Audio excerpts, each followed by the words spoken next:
Assalamualaikum and very good morning students. Welcome to MCPS online classes. Students, hope you all are good and today we will continue our chapter number 8. So let's start our chapter.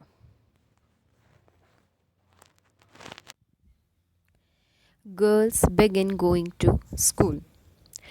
Girls ने school जाना शुरू किया. हमें इस topic में पढ़ना है क्योंकि हमने इस चैप्टर में हम जो पढ़ रहे हैं वो वुमेन के बारे में पढ़ रहे हैं, गर्ल्स के बारे में पढ़ रहे हैं कि किस तरीके से 200 ईयर्स पहले गर्ल्स जो थी, वुमेन्स जो थी, उनकी क्या स्थिति थी और धीरे धीरे वो किस तरीके से स्थिति चेंज होती गई, है ना. तो अभी हम यहाँ पर पढ़ रहे हैं. सबसे पहले जो है हमने ये पढ़ा था कि राजा राम मोहन रॉय जो हैं उन्होंने जो है वो सती प्रथा जो थी उसके अगेंस्ट आवाज़ उठानी शुरू की थी, उसको बैन करवाया था, है ना. और उसके अलावा उन्होंने विडो री मैरिज जो है उस के लिए भी आवाज़ उठाई थी और उनका साथ जो है उन्होंने स्वामी दयानंद सरस्वती जो थी उन्होंने भी, ईश्वर चंद्र विद्यासागर जो थे उन्होंने भी इनका साथ दिया था और इसके लिए आवाज़ उठानी शुरू की थी. अब हम इसमें पढ़ रहे हैं girls begin going to school. Girls जो है उन्होंने स्कूल जाना शुरू किया. Many of the reformers felt that education for girls was necessary in order to improve the condition of women.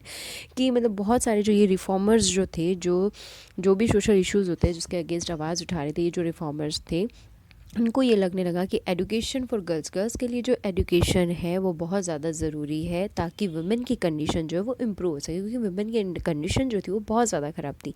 तो उनको ये लगने लगा था कि अगर वुमेन जो है वो एडुकेट हो जाएगी, पढ़ लिख लेगी, तो अपनी कंडीशन जो है उसको भी वो इम्प्रूव कर सकती है. Vidyasagar in Calcutta and many other reformers in Bombay set up school for girls. Vidyasagar जो थे इन्होंने कलकत्ता में और दूसरे और जो रिफॉर्मर्स थे उन्होंने बॉम्बे में बहुत सारे गर्ल्स के लिए स्कूल्स खुलवाए, सेटअप किए. When the first school were open in the mid 19th century many people were afraid of them. जब पहला स्कूल खुला 19th सेंचुरी में तो उस टाइम पर लोग जो है वो डरने लगे थे उस चीज़ से.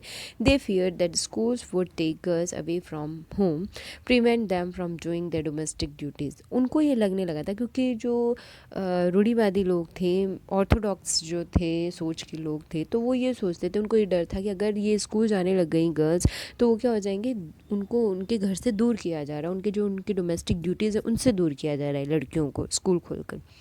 Moreover, girls had to travel through public places in order to reach school. Many people felt that this would have a corrupting influence on them. They felt that girls should stay away from public spaces. Therefore, throughout the 19th century, most educated women were taught at home by liberal fathers or husband. और वो ये सोचते थे कि girls जो है वो public places में जाना शुरू कर देंगी और पब्लिक में जो है गर्ल्स को जाने के लिए मना था. तो इस तरीके से मैं ये जो 19th सेंचुरी चल रहा था उस टाइम पर जो है वुमेन की जो एजुकेशन हो रही थी वो कहाँ पर हो रही थी, घर में ही हो रही थी, ठीक है. और उनके हस्बैंड वगैरह हैं वो ही उनको पढ़ाते थे. Sometimes women taught themselves. कभी कभी ऐसा होता था कि वुमेन जो है वो खुद से भी पढ़ती थी. Do you remember what you read about Ras Sundari Devi in your book social and political life last year हमने जो रस सुंदरी देवी जो है उनके बारे में पढ़ा था, किस तरीके से उन्होंने खुद से पढ़ना सीखा था. She was one of those who secretly learn to read and write in the flickering light of candles at night. और हमने उसमें ये भी पढ़ा था किस तरीके से रस सुंदरी देवी जो थी उन्होंने सीक्रेटली छुप छुप कर सबसे वो पढ़ती थी. और वो कब पढ़ती थी, रात के टाइम में पढ़ती थी और वो कैंडल जो है उसकी लाइट में पढ़ाई अपनी करती थी. In the later part of the century, schools for girls were established by the Arya Samaj in Punjab and Jyoti Rao Phule. Underline करिएगा ये लाइन कि फिर धीरे धीरे जो है स्कूल्स जो है वो गर्ल्स के लिए खुलना शुरू हुआ. आर्य समाज जो था पंजाब में उन्होंने स्कूल खोला एंड ज्योति राव फूले जो है महाराष्ट्र में उन्होंने जो है गर्ल्स के लिए स्कूल जो है एस्टेब्लिश करना शुरू किया. In aristocratic Muslim household in north India women learned to read the Quran in Arabic. They were taught by women who came home to teach. Some reformers, such as Mumtaz Ali, reinterpreted verses from the Quran to argue for women's education. The first Urdu novel began to be written from the late 19th century. Amongst other things, these were meant to encourage women to read about religion and domestic management in a language they could understand. And Muslim north India में जो मुस्लिम house hold जो हैं women जो है उन्होंने धीरे धीरे जो है वो रीड करना शुरू किया कुरान इन अरबिक में कुरान जो है वो रीड करना शुरू किया. और उसके अलावा ये जो वुमेन थी वो घर पर ही जो है उनको जो है घरों में ही पढ़ाया जाता था। घर पर जो है वो आते थे लोग और वो उनको पढ़ाते थे, जो भी वुमेन्स होती थी उनको पढ़ाते थे। फर्स्ट उर्दू नावल जो है वो 19th सेंचुरी जो है उसमें लिखा गया था। उर्दू में नावल जो लिखा गया था वो 19th सेंचुरी में जो है वो फर्स्ट टाइम लिखा गया था। And these amongst other things, these were meant to encourage women to read about religion, domestic management in a language they could understand। और उसके अलावा इस वुमेन को इस बात के लिए इनक्रेज किया गया कि वो जो है जिस रिलीजन से बिलोंग करती हैं वो उस लैंग्वेज में पढ़ें ताकि वो उसको समझ सकें। अब यहाँ पर देखो एक पिक्चर दिखाया है स्टूडेंट्स ऑफ हिंदू महिला विद्यालय 1875 का है ये पिक्चर, जिसमें हिंदू महिला विद्यालय जो है उनके स्टूडेंट्स का ये पिक्चर है। When girls school were first set up in the 19th century, it was generally believed that the curriculum for girls ought to be less taxing than that for boys. The Hindu Mahila Vidyalaya was one of the first institutions to provide girls with the kind of learning that was usual for boys at this time। जिस तरीके से boys जो है उनको सिखाया जाता था, उनको पढ़ाया जाता था, उसी तरीके से हिंदू महिला विद्यालय जो है वो खोला गया था। फर्स्ट इंस्टीट्यूशन था ये जहाँ पर गर्ल्स को पढ़ाया जाता था जिस तरीके से बॉयज़ को पढ़ाया जाता था। Next topic is women right about women. फिर धीरे धीरे क्या होने लगा कि जैसे जैसे वुमेन जो है वो पढ़ने लगी, पढ़ाई करने लगी, स्कूल जाने लगी, तो वुमेन जो है उनमें क्या हुआ, खुद में भी एक ये चीज़ होने लगी कि हम जो है हमारे साथ जो भी चीज़ें गलत हो रही है, वुमेन के साथ उनको जो गलत होता हुआ दिख रहा है, जो भी इश्यूज़ हैं उनके बारे में उन्होंने भी लिखना शुरू किया। From the early 20th century, Muslim women like the begums of Bhopal played a notable role in promoting education among women. कि अगर हम 20th सेंचुरी के बारे में बात करें तो मुस्लिम वुमेन हैं जैसे कि भोपाल की जो बेगम्स थी, उन्होंने बहुत इंपॉर्टेंट रोल जो है वो इसमें प्ले किया एजुकेशन को फैलाने का, वुमेन के एजुकेशन जो है उसको प्रमोट करने का। They founded a primary school for girls at Aligarh. Underline करेगा कि उन्होंने जो है गर्ल्स के लिए अलीगढ़ में प्राइमरी स्कूल जो है वो फाउंड किए, खोली। अनदर रिमार्केबल वुमेन बेगम रुकैया शखावत हुसैन, इसके बारे में भी हमने क्लास 7th में पढ़ा था, रस सुंदरी देवी और रुकैया शखावत हुसैन। कि रुकैया शखावत हुसैन जो थे उन्होंने भी मुस्लिम गर्ल्स जो थी उनके लिए पटना और कलकत्ता में स्कूल जो है वो ओपन किए थे, स्टार्ट किए थे। ये अंडरलाइन कीजिएगा आप line, Begum Rokeya Sakhawat Hossain started school for Muslim girls in Patna and Calcutta. Muslim girls के लिए पटना और कलकत्ता में उन्होंने स्कूल स्टार्ट किए थे। She was a fearless critic of conservative ideas, arguing the religious leaders of every faith accorded an inferior place to women।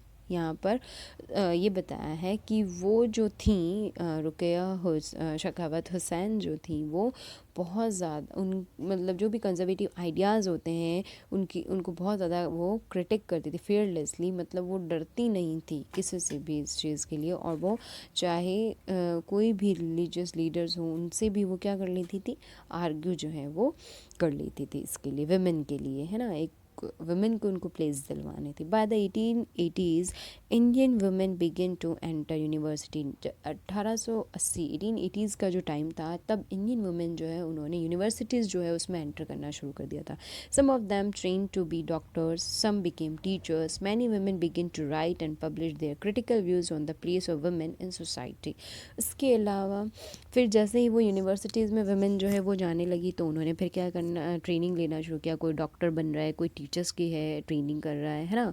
और उसके अलावा वुमेन जो है उन्होंने राइट मतलब लिखना शुरू किया। किन चीज़ों के बारे में लिखना शुरू किया, जो भी मतलब इश्यूज़ थे वुमेन की सोसाइटी में, जो वुमेन के साथ हो रहा है, जो भी इश्यूज़ हैं उनके बारे में लिखना शुरू किया और पब्लिश करना शुरू किया। Tarabai Shinde, a women educated at home at Poona, published a book. Underline करेगा कि ताराबाई शिंदे जो थी ऐसी वुमेन थी जिन्होंने एजुकेशन जो है अपने घर पर, पूना में अपने घर पर ही उन्होंने एजुकेशन ली थी। उन्होंने एक बुक पब्लिश की थी जिसका नाम है स्त्री पुरुष तुलना। ये नाम है, इसके नाम से ही हमें पता चल रहा है कि स्त्री मतलब महिला, औरत, और पुरुष मतलब आदमी, और तुलना मतलब औरत और आदमी जो है उसको कंपेयर किया है ना।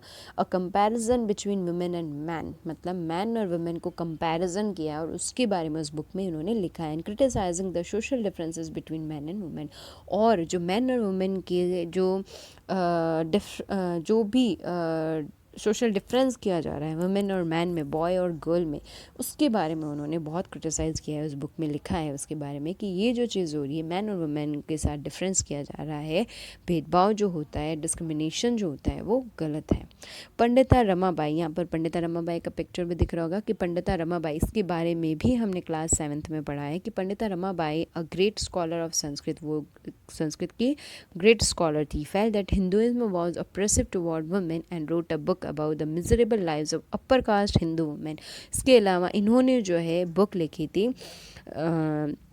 अपर कास्ट हिंदू वुमेन जो है उनके लाइव्स के बारे में उन्होंने एक बुक लिखी थी। She founded a widows home at Poona to provide shelter to widows who had been treated badly by their husband, और जो विडोज, जो ऐसी औरतें जिनके हस्बैंड मर चुके थे, जो विडोज थे, उनके साथ मतलब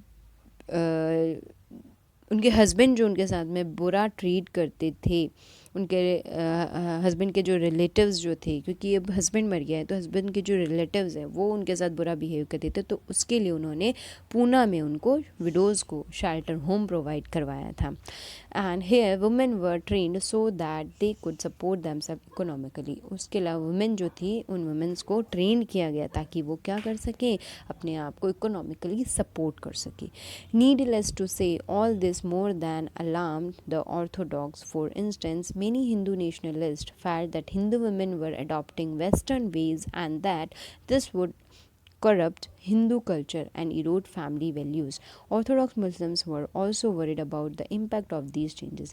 लेकिन क्योंकि ये जैसे जैसे वुमेन एडुकेटेड हो रही थी, तो लोग ऑर्थोडॉक्स जो सोच के, थिंकिंग के जो लोग थे, मतलब पुरानी सोच के जो लोग थे, तो वो लोग क्या सोचने लगे, हिंदू हों चाहे मुस्लिम हो, ये लोग क्या सोचने लगे थे कि हमारी जो वुमेन है, चाहे वो हिंदू हैं या मुस्लिम लोग हैं, वो भी सोचने लगे थे कि मुस्लिम औरतें जो है वो क्या करें, वेस्टर्न जो कल्चर है, वेस्टर्न जो वे है, जो वेस्टर्न चीज़ें हो रही उनको वो अडॉप्ट करी, जिसकी वजह से हमारा हिंदू कल्चर जो है और हमारी फैमिली की जो वैल्यूज़ है, हमारे जो संस्कार हैं हिंदू फैमिली में जो होते हैं, वो धीरे धीरे क्या हो रहे हैं, करप्ट हो रहे हैं। और मुस्लिम्स जो थे वो लोग भी ये सोचने लगे कि मतलब हमारी मुस्लिम औरतों में क्या हो रहा है, धीरे धीरे वेस्टर्न जो है वो वे जो है वो आता जा रहा है, जिसकी वजह से वो हमारे फैमिली वैल्यूज़ को भूलती जा रही हैं। As you can see by the end of the 19th century women themselves were actively working for reform. फिर हम ये देखते हैं कि 19th century का जैसा जैसा एंड होता है, वुमेन जो है वो बहुत ज़्यादा रिफॉर्म मतलब हर एक चीज़ में अपोज करने लगी थी, वो आवाज़ एक्टिवली जो है वो पार्टिसिपेट करने लग गई थी। They wrote books, edited magazines, founded school and training centres and set up women's association. धीरे धीरे वो बुक्स लिखने लगी थी, मैगजीन्स एडिट करने लगी थी, स्कूल जो है वो फाउंड करने लगी थी, स्कूल जो है वो स्टार्ट करने लगी थी, है ना, ट्रेनिंग सेंटर्स जो है वो स्टार्ट करने लगी थी, और वुमेन एसोसिएशंस जो होती वो सेटअप करने लगी थी। From the early 20th century they form political pressure groups to push through laws for female suffrage, the right to vote, and better health care and education for women. Some of them joined various kinds of nationalist and socialist movements from the 1920। और फिर धीरे धीरे women जो है वो ये मांग करने लगी थी कि हमें भी वोट डालने का राइट है, फीमेल जो हैं उनको भी क्या मिलना चाहिए, क्योंकि पहले के टाइम में क्या होता था, सिर्फ जो मैन होते थे वही वोट डाल सकते थे, उन्हीं को राइट था, है ना। तो वुमेन जो है, फीमेल जो है, उनके लिए भी 20th century में ये पॉलिटिकल प्रेशर जो है ये डाला गया कि फ़ीमेल जो हैं उनको भी वोट डालने का राइट मिले, और उसके अलावा उनको भी बेटर हेल्थ केयर, एजुकेशन जो है वो मिले। फिर धीरे धीरे ये जो वुमेन थी, इन लोगों ने 1920 में जो सोशलिस्ट मूवमेंट हुए थे, नेशनल मूवमेंट हुए थे, उनमें भी पार्टिसिपेट करना शुरू कर दिया था। In the 20th century leaders such as Jawaharlal Nehru and Subhash Chandra Bose lent their support to demands for greater equality and freedom for women। और जो 20th century में हमारे जो लीडर थे, जवाहरलाल नेहरू जो हैं, सुभाष चंद्र बोस हैं, इन्होंने धीरे धीरे जो है वो सपोर्ट करना शुरू किया इक्वालिटी को, फ्रीडम ऑफ वुमेन के फ्रीडम को, कि वुमेन को आज़ादी मिले, वो घर में ना बैठी रहें, उनको पढ़ने लिखने का राइट मिले, उनको वोट डालने का राइट मिले, उनको इक्वालिटी मिले, मतलब बॉयज़ और गर्ल्स जो हैं वो इक्वल हैं। तो इसकी डिमांड फिर जो हमारे जो लीडर्स थे उन्होंने भी करना शुरू कर दिया था। Nationalist leader promised that there would be full suffrage for all men and women after independence. However, till then they asked women to concentrate on the anti-British struggle.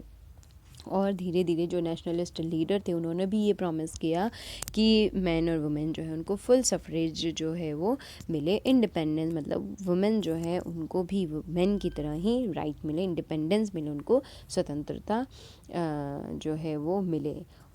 And however till then they asked women to concentrate on the anti-British struggle। और उसके अलावा उन्होंने women's को ये भी बोला कि वो भी एंटी ब्रिटिश स्ट्रगल जो है उनमें उस पर कॉन्सेंट्रेट करें।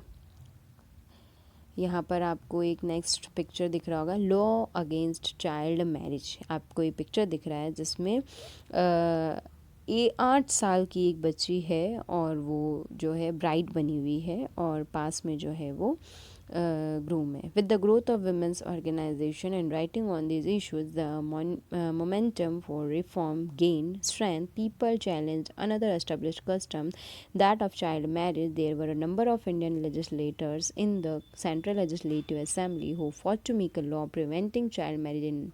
In 1929, the Child Marriage Restraint Act was passed without the kind of bitter debates and struggle that earlier law had been. According to the act, no man below the age, underline करेगा कि 1929 में child marriage restaurant act जो है वो पास हो गया था, जिसमें ये बताया था, बहुत स्ट्रगल के बाद ये चीज़ हुई थी, और जिसमें ये बताया था according to the act no man below the age of 18, 18 साल से कम उम्र का man and women below the age of 16, 16 साल की लड़की अगर 16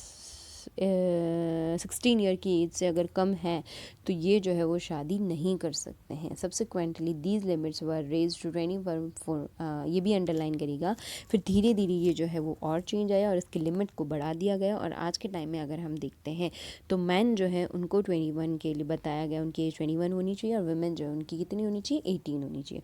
और अब अगर हम एट प्रेजेंट हम 2021 और 22 की बात करें तो अभी कुछ टाइम पहले ही रिसेंटली ही हम अभी ये देखते हैं दिसंबर एंड में ये इशू उठाया गया है कि वुमेन की जो एज है शादी की वो 21 की जाए। अभी तो बॉयज़ की है कि बॉयज़ जो है उनकी 21 साल होनी चाहिए और गर्ल्स की 18 साल की होनी चाहिए तो उनकी शादी हो सकती है। अगर कम उम्र की होती है लड़की, 18 साल से कम उम्र की, और उसकी शादी की है तो वो चाइल्ड मैरिज कहलाएगी, और उसके लिए बहुत सारे जो हैं वो आर्टिकल दिए बताए गए हैं कि उनको सज़ा भी हो सकती है, जेल हो सकती है, जुर्माना भरना पड़ेगा, मतलब लड़की की शादी 18 साल से कम में नहीं होनी चाहिए। और अब जो है ये जो है वो मुद्दे उठाए गए हैं कि लड़की की उम्र जो है वो 21 साल की जाए। ये कुछ टाइम पहले रिसेंटली ही ये इशू आया है और इसके लिए जो है वो आगे प्रपोज़ल भेजा गया है। अब देखते हैं कि ये लॉ पास होता है या